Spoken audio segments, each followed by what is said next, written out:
글쎄 고등 3년 아이 그래도 결국 아이는 이렇게 잘 자란 게 엄마 덕이라고 뭐 엄마에게 감사하다는 말은 또 군대에 가서 들었다고 합니다.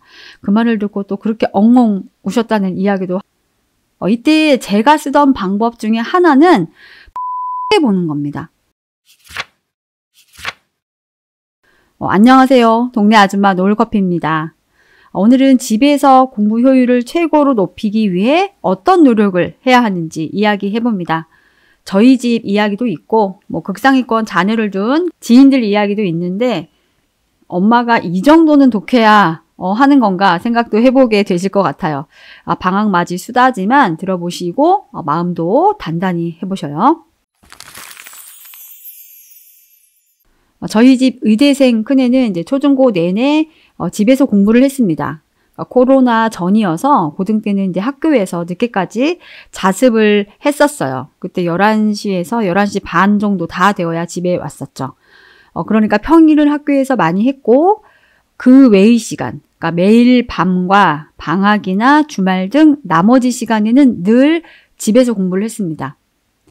독서실도 1, 2주일 정도 가본 적이 있긴 있었는데 안 되겠다고 본인이랑은 안 맞는다고 해서 결국 집에서 하더라고요. 작은 애도 중학교까지는 이제 형이랑 비슷하게 집에서 하다가 말을 안 듣기 시작하면서부터 그때 코로나가 이제 문제가 안 될 때부터 무조건 이제 스터디 카페에서 공부를 했었어요.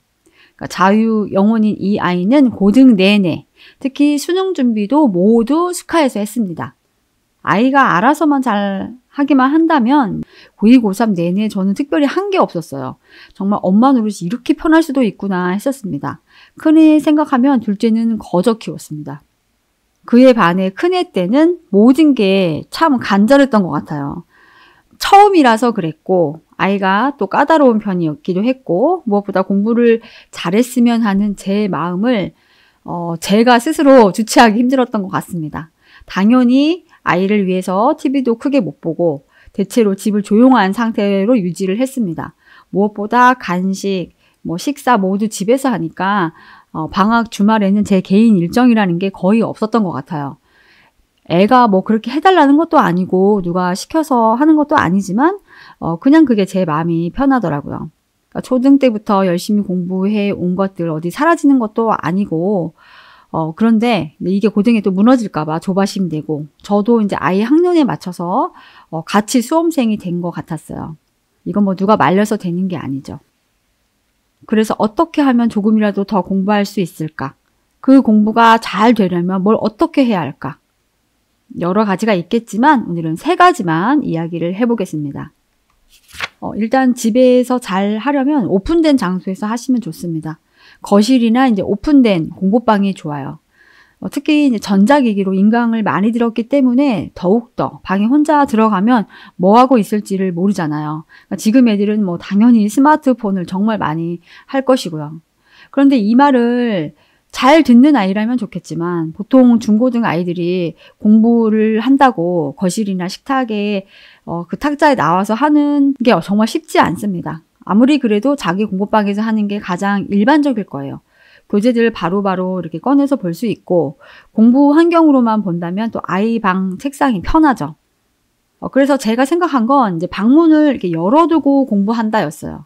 특히 태블릿을 이제 가지고 들어가면 무조건 문을 연다. 그런데 이것도 아이들이 싫어하죠. 저희 큰애도 중등 때보다 이제 고등에 가서 더 말을 잘 안 들은 아이인데 그래서 타협한 게 문을 30cm라도 열어둔다였습니다. 이렇게 조금만이라도. 처음에는 이제 열고 공부를 합니다. 그런데 이게 조금만 지나면 문이 닫혀 있더라고요. 언제 닫혔는지도 모르겠고 계속 문 앞을 지키고 있을 수도 없잖아요. 그러니까 닫힌 걸 보면 그래도 저는 이제 노크하고 다시 이렇게 문을 열었습니다. 이게 정말 힘들어요. 다 큰 아이와 그 기싸움 하는 거. 이게 말 몇 마디로 이게 설명하기가 참 어렵습니다. 나름 그래도 이게 팽팽한 긴장감이 있죠. 사실 아이가 막 대드는 것도 아니고 나쁜 짓을 하는 것도 아닌데 이 약속을 어겼다고 이게 문을 다시 열기도 이게 참 어려워요. 그냥 둔 적도 사실 있었습니다. 마지막 고3쯤 됐을 때는 신경도 안 썼고요. 그런데 이제 이 얘기를 저희 그때 학교 문과 1등 친구 엄마와도 한 적이 있었어요. 근데 그 집도 이제 방문을 열어두더라고요. 그 친구가 지금은 이제 연대 경영인가 경제인가 가 있는 친구인데 그 집은 아예 활짝 열어두고 무조건 지켰다고 하더라고요. 그러니까 외동이었는데 그 규칙은 무조건 지켰다고. 그래서 아이가 이제 본인을 무척 싫어한다고 말씀을 하시더라고요. 그때 이제 학교 축제 때문에 같이 옆에서 추러스랑 떡볶이 뭐 이런 걸 팔고 있었는데 정말 아이가 이렇게 왔는데 엄마에게 아는 척도 안 하더라고요. 그래도 웃으면서 적어보라고 저에게 이제 귓속말을 하셨었어요. 아이가 아는 척도 안 하고 간다고. 그러니까 이 친구가 이제 사실 감사하게 문과로 가줘서 이제 저희 애가 1등급 문 닫은 과목이 여러 개 있었어요.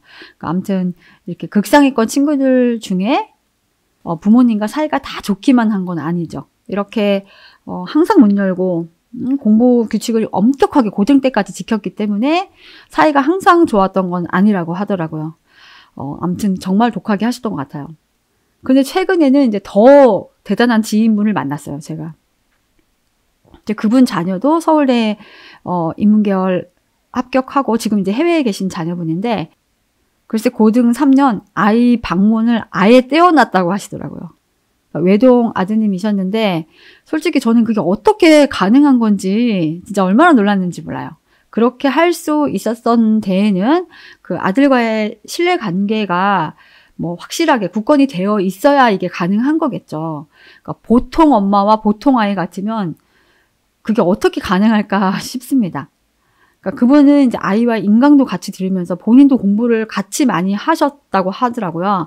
강사님들마다 그 장단점을 다 알고 계시더라고요. 제가 초, 중등 때 한 건 명함도 못 내밀 정도여서 저도 감탄을 했었습니다. 그리고 예상대로 대학 가서는 사과도 많이 했다고 하시더라고요. 저도 저희 이제 큰애한테 사과를 많이 했었는데 이분도 어김없이 미안했다고 참 많이 하셨대요.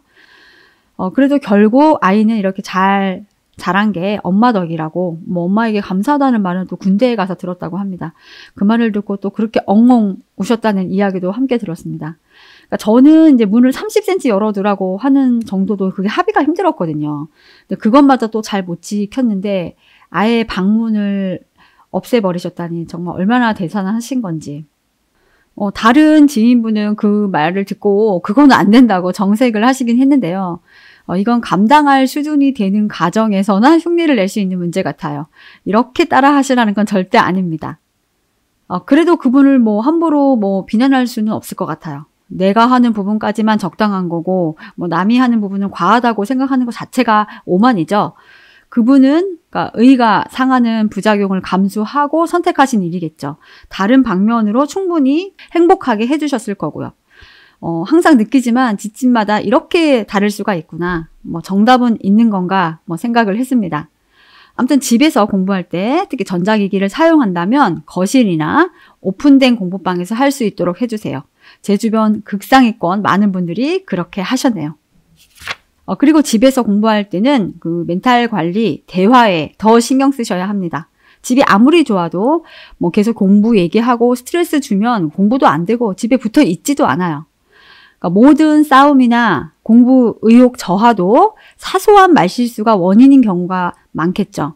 다행히 동기부여되는 것도 아주 작은 한마디가 힘이 되는 경우가 있어요. 그러니까 방학에는 집에서 매일매일이 그런 날이 될 수 있습니다. 이때 대화의 목표는 첫 번째는 아이가 세운 계획을 매일 지켜갈 수 있도록만 하면 되는 거예요. 하루하루가 쌓이면 결국 완성되니까요. 그리고 두 번째는 즐겁게 해준다. 저는 이 두 가지만 충족이 된다면 집에서 공부하는 게 아주 효율이 높아질 거라고 생각합니다. 그러니까 문제는 즐겁게 하기 위해서는 공부 얘기를 너무 자주 하면 안 된다는 문제점이 있죠. 저도 그래서 하고 싶은 이야기를 할 때 연구를 많이 했어요. 뭐 고등학생 그 상전님 심기를 거슬리는 말은 하지 않고 필요한 말만 이렇게 하느라고요. 그러니까 나머지는 웃고 떠드는 이야기를 많이 하더라도 공부 얘기는 가능한 구체적으로 팩트만 전달해야 좋아요. 무엇보다 잘한다, 많이 했네, 그러니까 계획을 지키는데 힘을 주는 말씀을 많이 해주셔야죠. 이때 제가 쓰던 방법 중에 하나는 동기부여 영상을 함께 보는 겁니다. 그러니까 노력하는 마음, 그 멘탈 관리를 위해서 꼭 전달하고 싶은 내용이 있잖아요. 뭐 정승재 쌤, 뭐 현우진 쌤 영상 등등 이렇게 짧지만 핵심을 찌르는 영상들이 있어요. 정말 열심히 사는 그분들 이야기로 너무 길지 않은 걸 골라서 딱 하나만 같이 봅니다. 이렇게 보라고 링크를 전달해 두면 절대 안 봐요. 붙잡고 소파에 앉아서 딱 같이 봅니다. 싫다고 하면 이번 주 엄마 소원이야. 하나만 같이 보자. 이렇게 하면서 3분, 5분 정도 같이 보고 이제 아이가 하는 말 같이 대화를 잠깐 하고요.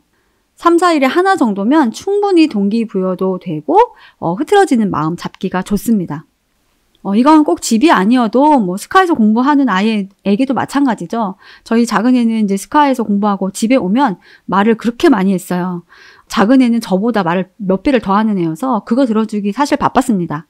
제가 바빠서 그만하라고 했더니 고3 엄마가 그런 것도 안 하냐고 큰 소리를 치기도 하고. 그러니까 대화를 많이 하되 대화 시간이 즐겁도록 노력하셔야 합니다. 집에 오면 편하고 안정되고 행복하다 그런 느낌 들도록 해보셔요. 동기부여가 되고 멘탈이 흔들리지 않게 신경 써서 대화하시면 됩니다. 그리고 엄마가 모범을 보이셔야 합니다. 집에서 아이들이 그대로 보는 거죠. 엄마가 어떻게 지내는지. 집에서 오래 공부하는 아이라면 더욱더 부모님이 알게 모르게 롤모델이 되는 경우가 많아요. 어떤 말이나 자극보다 효과가 클 거라고 생각합니다. 솔직히 공부해라 마라 할 것도 없이 엄마 바빠. 지금 오늘까지 이거 하기로 엄마 스스로와 약속한 거라 빨리 해야 해. 그러니까 이런 말을 좀 자주 하세요. 저는 아이가 말을 시키면 가끔 이렇게 엄마가 할 일을 열심히 하고 있다. 이런 뉘앙스를 전달했습니다. 이게 꼭 책 읽기가 아니어도 청소 같은 집안일을 하는 것이어도 좋죠. 계획을 지키는 엄마 모습이면 되는 거예요. 아이들이 엄마가 돈 잘 벌고 대단한 전문직이어야 존경하는 거 아닙니다. 길 가다 휴지 줍는 엄마에게 감동하고 이웃에게 먼저 인사하는 엄마를 존경하는 게 우리 아이들입니다. 우리가 따라하고 싶은 첫 번째 사람이라는 걸 항상 기억하고 행동하시면 좋을 것 같아요.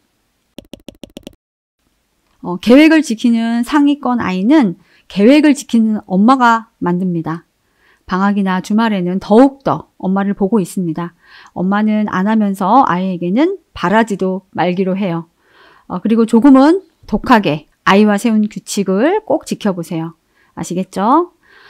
오늘은 여기까지 하겠습니다. 다음에 또 만나요. 안녕.